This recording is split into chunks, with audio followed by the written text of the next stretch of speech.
Doctor Prakash Joshi यांच्या 75वीचा अमृत महोत्सव व त्यांच्या लग्नाचा सुवर्ण महोत्सव सोहळा उत्साहात साजरा. दिनांक 30 जून 2024 रोजी डॉक्टर प्रकाश जोशी यांनी वयाची 75 पूर्ण केली.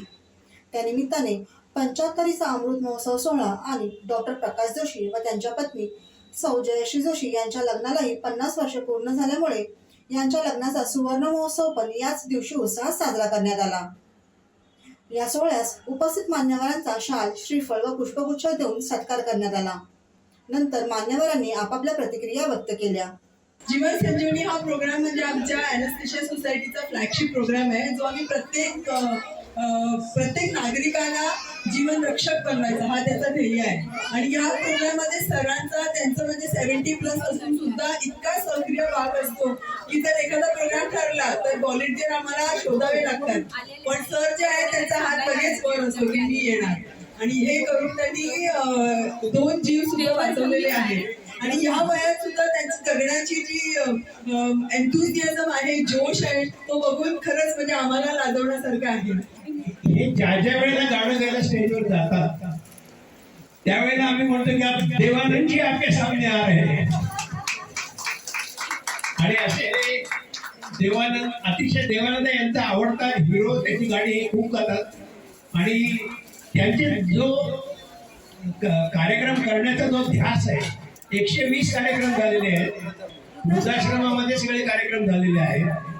म्हणजे स्वतः वृद्ध असून त्याची जाणीव स्वतःलाही होऊ द्यायची नाही, घरच्यांनाही होऊ द्यायची नाही आणि प्रेक्षकांनाही होऊ द्यायची नाही, अशा पद्धतीची गाणी हे गातात.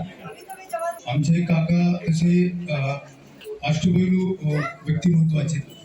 त्यांनी फक्त शिक्षणच अडचणीतून नाही केलं, तर त्यासोबत त्यांचे छंद पण त्यांनी बरेचसे जोपासले. जसं आत्ताच काकाने आपल्याला सांगितलं की त्यांनी त्यांच्या आर्थिक अडचणीमधून, घराची परिस्थिती नसतानाही त्यांनी शिक्षण पूर्ण केलं. त्या काळामध्ये त्यांनी सांगितल्याप्रमाणे की त्यांच्याकडे अगदी मॅट्रिक करणं म्हणजे शिक्षण घेणं हीच मोठी गोष्ट होती. त्यामध्ये तेवढ्या अडचणीमध्ये त्यांनी ज्या ठिकाणी तालुक्यापर्यंत परीक्षेला पायी जातात, त्यानंतर रात्रभर वरंड्यात राहून ते परीक्षा देतात आणि पूर्ण तालुक्यात नव्हे तर जिल्ह्यात ते त्यावेळेला प्रथम क्रमांक येतात. शासकीय कामासाठी बेंगलोर आणि संपूर्ण भारतामध्ये आमचं बरेचदा जाणं व्हायचं, तर त्यावेळेला त्यांचा सहवास लावायचा. अत्यंत प्रेमळ आणि सहकार्य त्यांचं मला मिळायचं. तर असे हे प्रेमळ लोक जीवनामध्ये मिळणं फार फार डिफिकल्ट आहे. त्यांनी आपलं आयुष्य म्युझिक फॉर हेल्थ या प्रोजेक्टसाठी अर्पण केलेलं आहे. मी बघितलंय त्यांच्या अनेक कार्यक्रमामध्ये मी जात असतो आणि मी कधी मी पण तिथे गाणे म्हणतो. तर म्युझिक फॉर हेल्थ हा एक कन्सेप्ट असं त्यांनी डेव्हलप केला आहे की आपण रिटायर जरी झालो असलो तरी म्युझिकच्या द्वारे अनेक लोकांचे जे दुःख आहे, वेदना आहे, ते आपल्याला कमी करता येतात आणि त्या प्रॅक्टिकली ते करून दाखवतात. हर हुनरी व्यक्तिमत्व म्हणजे काय असतं ते या माणसाकडे बघितलं तर लक्षात येतं. आणि कसं आहे, एखादा शब्द कशामुळे तयार झाला असं जेव्हा वाटतं तेव्हा हे हर हुनरी, अष्टपैलू वगैरे शब्द या माणसाकडे बघितले की लक्षात येतं. आणि त्यांना ज्यांनी अनुभवलेलं आहे त्यांना नक्कीच लक्षात येईल की हे सगळे गुण यांच्याकडे कसे आहेत आणि ते जोपासलेले आहेत.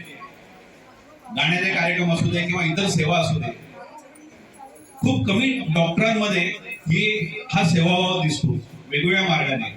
त्यातले ते एक आहेत. मी ठाणे सिव्हिल हॉस्पिटल जॉईन केलं आणि जॉईन झाल्यानंतर जेव्हा मी सुरुवातीला पूर्ण राऊंड वगैरे घेतल्यानंतर मला जे उत्कृष्ट लोक जी मला भेटली आणि आमच्याकडे कर्मचारी जे आपल्याला काम करणारे असतात आणि क्लिनिकल वर्क करणारे कर्मचारी जास्त होत होते, जेणेकरून मला रेफरन्स सिस्टीम बंद करायची होती. आणि ठाणे सिव्हिल हॉस्पिटल 356 बेडचं होतं, ते पूर्ण वापरात म्हणून तिथे क्लिनिकल ओरिएंटेड कसं सुरू होईल हे मला बघायचं. तर त्यावेळेला माझं नशीब एवढं चांगलं की मला त्यावेळेला अतिशय उत्कृष्ट डॉक्टर भेटले आणि त्याच्यामध्ये भूलतज्ञ म्हणून डॉक्टर जोशी सर हिरा मला तेव्हा गवसला. त्यांनी माझ्याबरोबर 2 वर्ष 3 वर्ष जेवढं प्रचंड काम केलं की त्यांचा उत्साह पण मला देखील खूप उत्साह वाटायला लागला.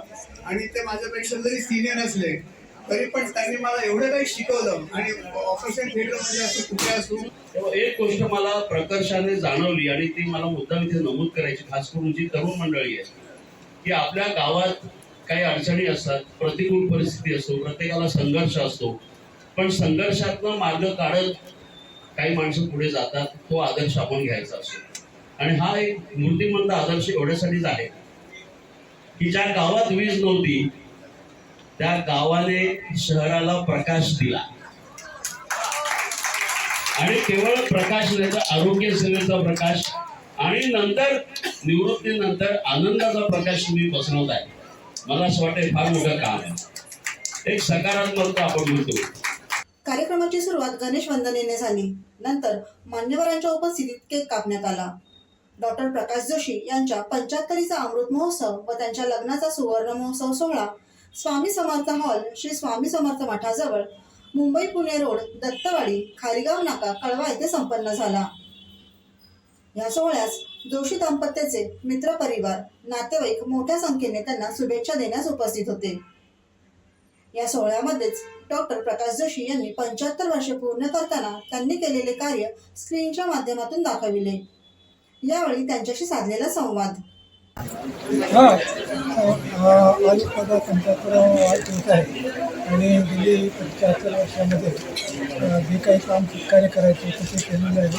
आणि मी आता समाधानी आहे की वयाच्या 75व्या वर्षी आपण 76व्या वर्षी केलेलं आहे आणि तब्येतीनुसार दिल्यामुळे पुढे अजून देखील अशाच पद्धतीचं सत्कार्याचे काम करायचा प्रयत्न करणार. आज तुमचा लग्नाचाही वाढदिवस आहे, त्याबाबत तुम्ही काय सांगाल?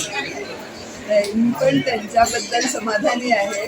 त्यांनी संसारातली पण कर्तव्य अगदी निष्ठेने पार पाडले. जसं बाहेरचं काम केलं तसं मुलांची मला पण साथ मिळाली आणि आज मी कृतज्ञ आहे.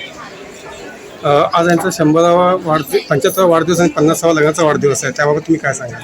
आज मला खूप आनंद होत आहे की या नयनरम्य सोहळ्याची मी एक साक्षीदार होऊ शकले.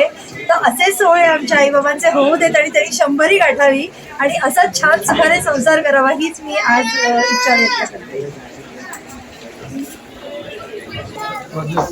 कार्यक्रमाच्या शेवटी आलेल्या पाहुण्यांनी भोजनाचा आस्वाद घेतला. ब्युरो रिपोर्ट, जनादेश.